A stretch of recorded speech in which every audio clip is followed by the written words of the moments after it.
Chairman for the session, V.B. Devdharji, President of the Institute, Amit Apteji, all the past presidents of the Institute, all the central and the regional council members of the Institute, past as well as the present, all the office bearers of different chapters who are present here, and all my fellow professionals, fellow CMAs. Can I request all of you to please give them a big round of applause to begin with? Because whatever and where the Institute is today is because of the hard work which all these people have done in the past without any personal interest whatsoever, and that is what has brought the profession and the Institute to this level, and they definitely deserve a big round of applause. It's indeed a great pleasure for me to be here with all of you this afternoon, and I'm going to speak on a very interesting topic which we all know. Can I have the, yeah. So the topic which I'm going to cover is interplay of cost audit, emerging regulatory environment, and insolvency professional. I'm sure all of you would have a lot of anxiety about as to what the insolvency professional is, what the insolvency profession is per se, what is the insolvency code, and things like that. It is going to be my endeavor that I try and explain everything to all of you in next about 20-25 minutes, give you a complete background as to what is insolvency code and why has it been brought into existence. And believe me, once we understand as to what is the insolvency code and why it has been brought into existence, it would be very easy for all of us to understand the rest of it automatically. But before I do that, let me also share with you two information about myself. Number one is I am also an author of few books, and one book which I have authored is Finance for Value Creation. And this book, of course, can I have this on, please?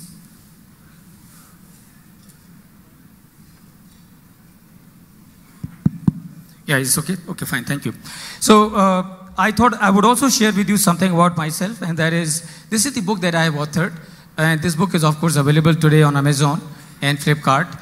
I'm not trying to market my book, but I would certainly like all of you to know that this book is something which is so precious, and all the employees that are working in your organizations, do recommend, do give them a copy of this book, and I'm sure you would realize that your life has become much easier after they have read this book. I've also authored another book, and that is You Are a Born Winner. This book currently is in publication, and by the end of this month, it should also be available on Flipkart and Amazon and rest of the e-commerce portals. Now, this book is again a book which would tell you as to how to manage your life. You know, all of us, all CMAs have taken Gandhi very seriously. When Gandhi said that treat your customer like a god, and I think we CMAs literally treat our customer like a god, whether that god is worried about us or not, irrespective of that. As a result of that, we tend to mess up our life. And we mess it up so badly that by the time we realize that something has gone wrong, it is rather too late. This book will ensure that you and your life is completely on track. What I have written in this book is not what I have read elsewhere. What I have written in this book is what I experience and what I practice day in and day out. And believe me, the title of the book is You Are a Born Winner. When you would read this book, you would realize that yes, you are a born winner, undoubtedly. You only need to be aware of it. So with this, let's move forward. The title that I have is Significance of Cost Audit in Emerging Regulatory Environment, Insolvency Professional. Insolvency code आने के बाद उसका क्या impact हुआ और कुछ लोगों की क्या हालत हो रही है, इसका अंदाजा मुझे आज सुबह लगा जब मैं यहां आ रहा था. When I was leaving my house, when I was coming to this venue, जब मैं घर से निकलने लगा तो मैंने देखा कि मेरा भतीजा, who is just about 14 years of age, वो गणपति बप्पा की तस्वीर के सामने खड़ा होके हाथ जोड़ के प्रार्थना कर रहा है. He is praying before the Lord Ganesha. और वो बोल रहा है कि हे भगवान, मुंबई को हिंदुस्तान की राजधानी बना दो. हे भगवान, मुंबई को हिंदुस्तान की राजधानी बना दो. हे भगवान, मुंबई को हिंदुस्तान की राजधानी बना दो. मैं दरवाजे से बाहर निकलते निकलते रुक गया और मैं पीछे मुड़ के आया. मैंने कहा, भाई वंदन, क्या बात है? क्या पॉलिटिक्स ज्वाइन करने का प्लान है क्या? राजनीति वगैरह में आने का प्लान है क्या? हे भगवान, मुंबई को हिंदुस्तान की राजधानी बना दो, क्या चक्कर है? तो बोलते हैं, ताऊ जी, कोई पॉलिटिक्स ज्वाइन करने का प्लान नहीं है. वो बात क्या है कि कल मेरा एग्जाम था और उसमें एक क्वेश्चन था कि हिंदुस्तान की राजधानी क्या है और मैं मुंबई लिख के आया हूं. इंसॉल्वेंसी कोड के आने के बाद हिंदुस्तान में बहुत सारे बिजनेसमैन की यही हालत है. पर हमको ये समझना होगा कि ये इंसॉल्वेंसी कोड है क्या और ये इंसॉल्वेंसी कोड की जरूरत क्यों पड़ी. And I would like this session to be interactive, and even though we have a very less time, but doesn't really matter, we would definitely have some question answers in between. But please remember, when I ask you, don't give me detailed response, just give me brief response. So first of all, of course, is what is insolvency code, हम सभी को मालूम है, पर उसको समझने से पहले हमको ये क्वेश्चन आंसर करना पड़ेगा कि why did the need for the insolvency code arose in the first place? Anyone? Yep. And just be brief, please. All of you, be brief. I want your response, but be brief because we all no need of mic. Yeah, I would listen to you. Quick.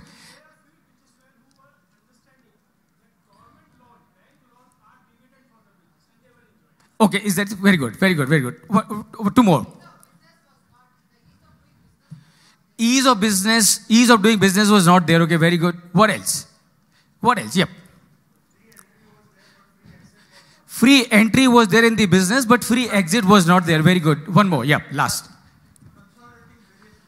Consolidating various laws. Okay, very good. Please give them a big round of applause. चारों को जिन्होंने, just give them a big round of applause. अब देखिए, एक चीज समझ के लीजिए कि हम लोग कॉस्ट अकाउंटेंट हैं और सबसे बड़ी बात यह है कि हम कॉस्ट अकाउंटेंट होने की वजह से हमारा सबसे बड़ी रिस्पॉन्सिबिलिटी है of optimization of the resources. Yes और नो? लेकिन अगर आप ऐसे ताली बजाओगे तो आर यू ऑप्टिमाइजिंग और सब ऑप्टिमाइजिंग? यू आर सब ऑप्टिमाइजिंग. तो जोरदार ताली बजाइए एकदम. Now please remember, why was the need for IBC felt in this country? We need to understand and go little back in the past. India got independence in August 1947. और आपको मालूम है कि एक और दुनिया का देश था जिसे 1947 में इंडिपेंडेंस मिली, and that country was Japan. Japan got independence in May 1947. We got independence in August 1947. Where is Japan today? And where we are today? We are still struggling, trying to come out of that bracket of a developing country. My question to all of you is, what made Japan Japan? And what made India India? Why there is so much of a gap between two nations who got independence at the same time? Yeah. Accountability and responsibility. Very good. Accountability and responsibility. What else? Culture of working. Very good. What else? Ethics. Very good. What else? What else? Very good.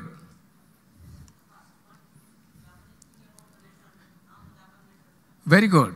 Please join your hands and give them a big round of applause. Japan, things of Japan. In India, unfortunately, post-independence, that was lacking. And that is the hardcore reality. The Japan as a country focused on nation building. Unfortunately, in our country, we focused on corruption building. Corruption building.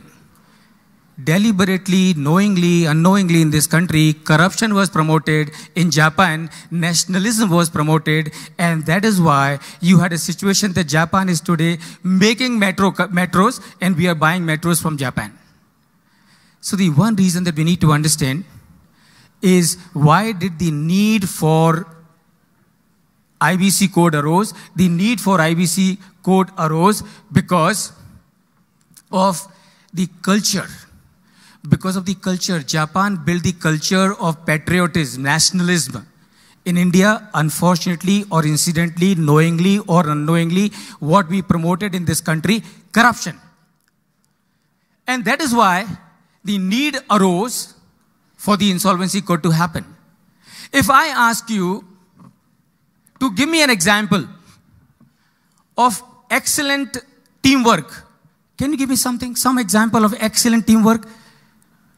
Excellent teamwork, anybody, anyone. No, not you, because I want someone else to respond. Please, sir. Yep. Okay, very good. Okay, very good. Yep. No, I want you to give me an example. Ki ye teamwork. Yes, let's say for example. The perfect example is available in the field of sports. Field of sports, like you know what we won the. Yeah. Right. Okay. Very good. Very good. Yes, of course. Sir, मैं आपको बताता हूँ okay, last one there. Surgical strike house. Please give him a big round of applause, of course. Let me give you a classic example of teamwork that happened in this country. आपको मालूम है the NPAs of this country, which are always considered to be 12 lakh crores, it is not so. NPAs in this country have been to the tune of 56 lakh crore. And this figure was quoted by nobody else other than the Prime Minister himself. And I'm sure some of you must have watched listening to the Prime Minister on the television when on the house, on the floor of the Parliament, on the floor of Lok Sabha, Narendra Modi said, when we came to power, we came to know as to what our NPA position was. और हमको मालूम पड़ा कि हमारे NPA की position उतनी खराब नहीं थी जितना हम सोचते थे, वो उससे बहुत ज्यादा खराब थी. लेकिन हमने डिसाइड किया that we will not tell it to anybody. And why we would not tell it to anybody? Because if we would have told, that's what the Prime Minister said, that if we would have told as to what was the condition of NPA in this country,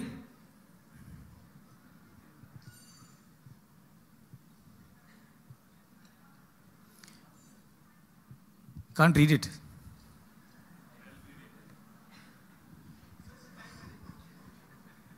No, but I have to manage my time.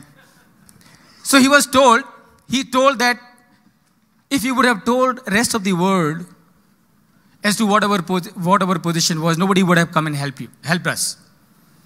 And therefore they did not tell. And he said that what was lent by the banking system in this country since independence, if 100 rupees was lent, what came back was only 18 rupees. Now that was the NPA position, and this was a classic example of teamwork. And who were the players? The players were all the unscrupulous businessmen, all the unscrupulous politicians, all the unscrupulous bureaucrats, all the unscrupulous bankers, and unfortunately, all the unscrupulous professionals. So this was a classic teamwork among these 5 people that gave rise to the need for the insolvency code.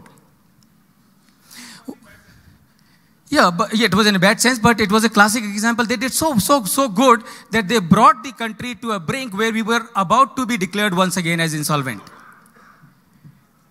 So now the question is, what should be the role of national leadership. And in this context, we need to understand एक राष्ट्र की leadership का role क्या होना चाहिए. In my understanding, a leader, number one, must work selflessly. Leader must work without primacy of politics over economics. A leader has to focus on economics. A leader has to focus on the well-being of the countrymen.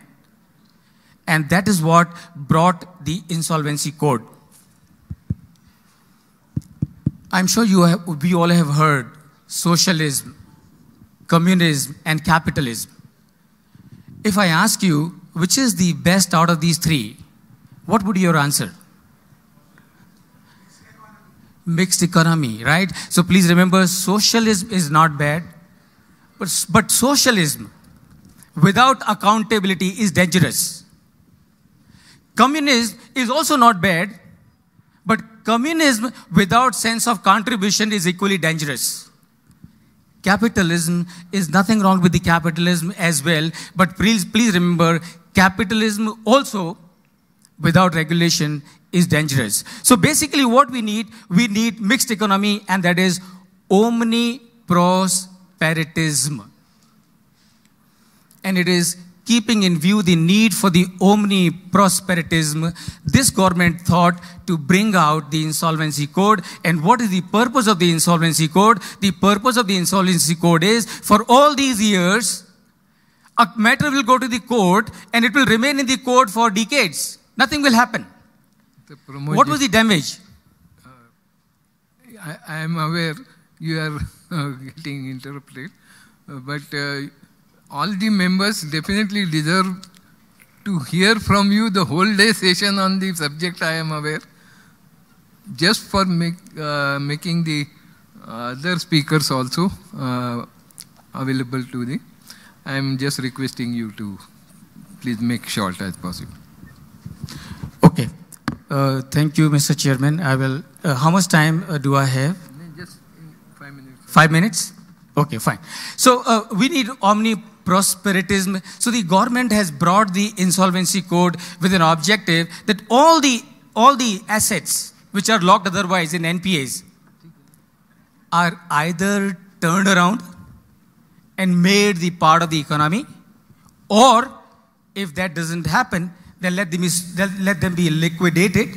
And why let them be liquidated? So that at least those assets are bought by somebody, and that somebody is able to use those assets for creating value for the economy.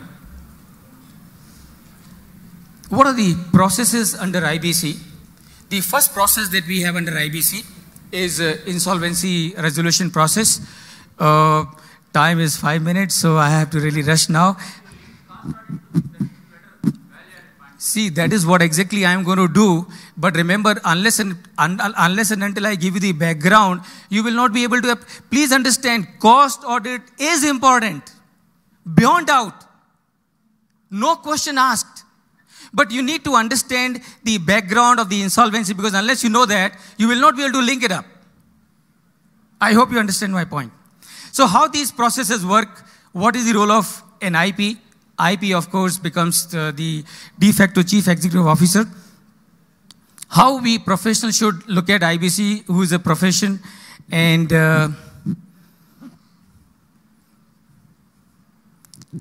significance of cost audit.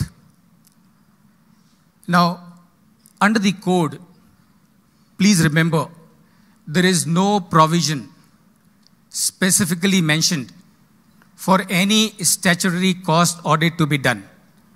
So if somebody is looking for that opportunity under the IBC code directly coming, you will be disappointed. But what you need to understand, as the IP of a company which has gone for the resolution process, you are the chief executive of the company. Your role, your responsibility is to run that company as a going concern. And to run that company as a going concern, what you need to do, you need to ensure that costs are controlled. Costs are under control. And from that point of view, statutorily, you may not be required to resort to cost audit, but otherwise, as a practice, you got to ensure that you put the systems in place that takes care of the cost. So this is unfortunately or incidentally maybe disappointing for some of you, but there is no provision for the cost audit under the insolvency, but no statutory requirement. Practically, you have to take care of it. Pardon me?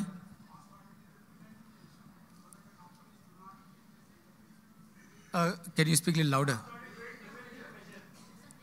Yeah, exactly. So cost audit has to be used as a preventive measure, and there is no statutory requirement, but you have to resort to it. As a matter of fact, please remember, that is what I would like to highlight, that typically as a cost consultant, typically as a professional, we would generally take the position of the advisory.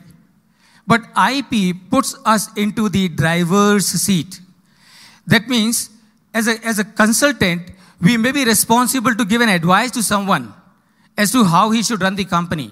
But as IP, you are into the driver's seat. And in the driver's seat, whatever is required to be done, including keeping a control on the cost, you have to take care of that. And for that, you have been given enough authority under the code to appoint professionals who will guide you and advise you.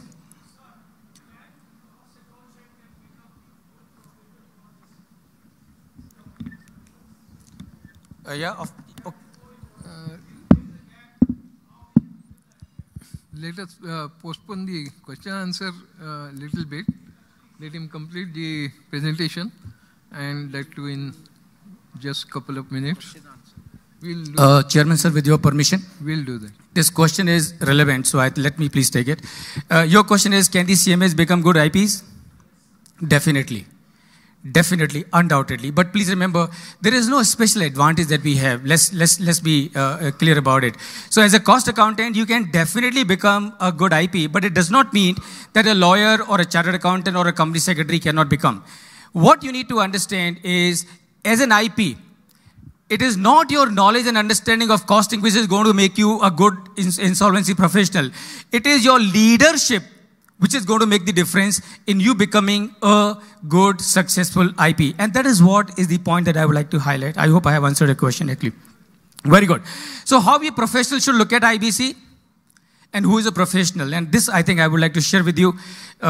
Number one, please remember, we should not look at IBC, and I want to ensure that we don't make that mistake. We tend to make that mistake. Anything that comes up in the profession, we start looking at that as an opportunity of another source of revenue. Now, please remember, IBC is not to be looked at as another source of revenue, because if you do that, you will be making a mistake. And why do I say this?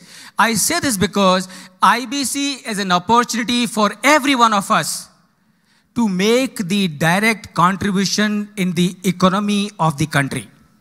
So if you are able to turn a company around, bring it from the failure to success, it will be your direct contribution to the economy, and you will have a tremendous amount of sense of satisfaction, and you would feel that I have done a fantastic job. Now, just 2 minutes, sir. Who is a professional? Someone who is unbiased, thinks beyond himself, looks at things objectively, shows courage of calling a spade, have a bigger purpose in life, is apolitical, makes full use of himself for the betterment of the humanity. That is what I would call as a professional.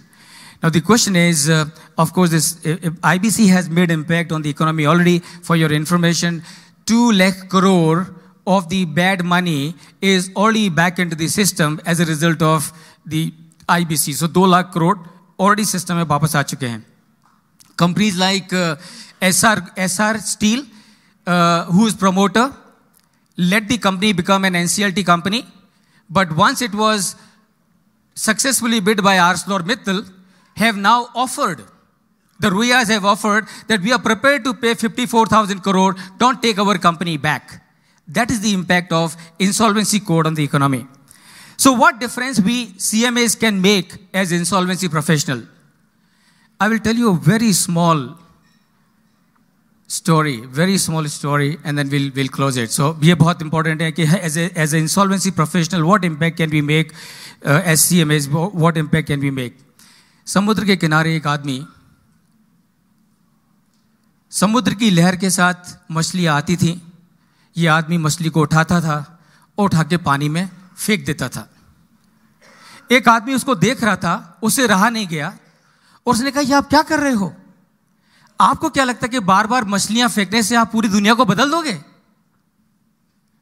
उस आदमी ने उसकी बात सुनी, झुका, एक मछली उठाई और वापस से समुद्र में फेंक दी और कहा कि कम से कम इसकी दुनिया तो बदल गई। That is the impact, friends, we as CMAs can make in the world of insolvency. So my question to all of you is, and I would like all of you to say it with me. So when I say let us, all of you say make the difference. Are you with me? Are you with me? I can't hear you. Are you with me?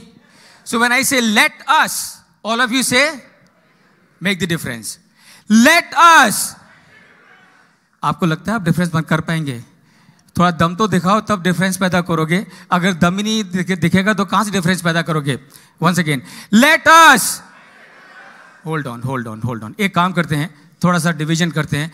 आप चुप रहिए, आप मत बोलिए, इनको बोलने दीजिए। इनमें कितना दम है मालूम पड़ेगा। None of you, only here. Let us. Okay, now let's see as to how good you are in comparison to them. So now you please don't shout, let them. Let us. I'm sure they are better than you. Are they? Definitely. So let me give you one more chance. Let us.